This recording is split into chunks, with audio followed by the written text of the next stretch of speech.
Assalamualaikum warahmatullahi wabarakatuh.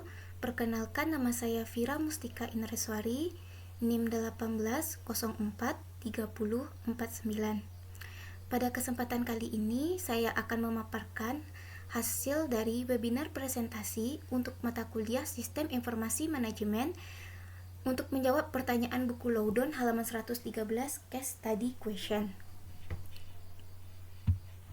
Baiklah, lanjut ke pertanyaan yang pertama.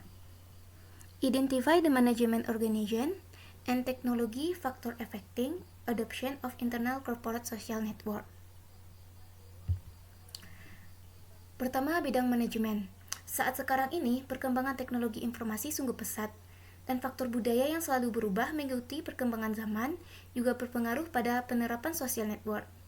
Di bidang manajemen, perusahaan bersangkutan harus bisa menyesuaikan diri terhadap kebutuhan perusahaan untuk mengikuti perkembangan social network. Dengan menerapkan social network, kegiatan operasional dan pelayanan perusahaan akan lebih efektif dan efisien dan mengarahkan manajemen untuk dapat mengambil keputusan yang tepat. Selanjutnya di bidang organisasi. Pada organisasi, adopsi social network dapat dipengaruhi oleh infrastruktur yang memadai untuk menerapkan social network, dan juga berhubungan dengan ukuran perusahaan dan juga sumber daya manusia yang mampu mengadopsi sistem tersebut.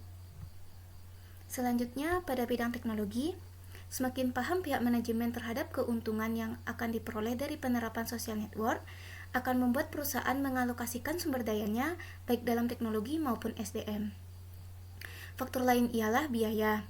Apabila biaya yang diperlukan untuk adopsi lebih rendah, hal ini akan membuat social network lebih cepat diimplementasikan. Pertanyaan selanjutnya yaitu, compare the experience complementing internal social network of the organization described in this case. What role did management play in this process? Yang pertama, mengapa perusahaan bisa sukses menerapkan social network?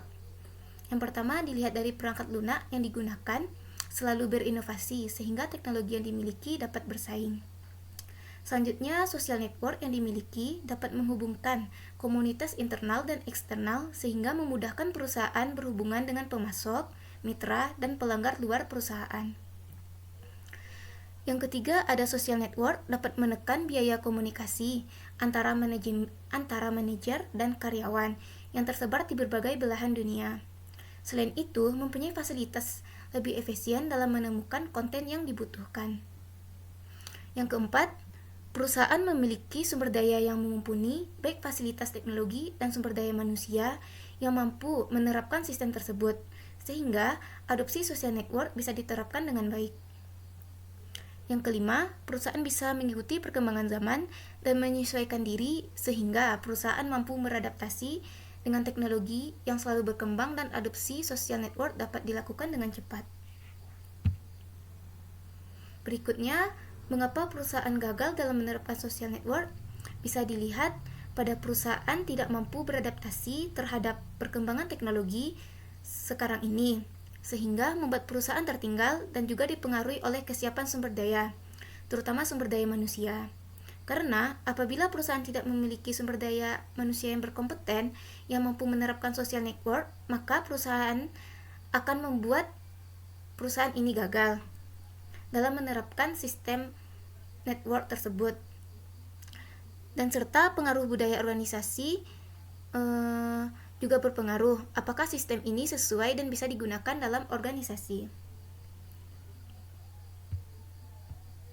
Pertanyaan selanjutnya, should all companies implement internal enterprise social network? Why or why not? Iya, karena banyak hal positif yang didapat dengan penerapan social network, seperti dapat menekan biaya, mempermudah komunikasi antar karyawan di berbagai belahan tempat yang berbeda, dan mempermudah penyebarluasan informasi baik internal maupun eksternal. Dan juga dengan penerapan social network memungkinkan perusahaan memperoleh data yang cepat dan tepat untuk dapat digunakan dalam pengambilan keputusan. Sekian dari saya, mohon maaf apabila ada kesalahan. Saya sudahi dengan wassalamualaikum warahmatullahi wabarakatuh.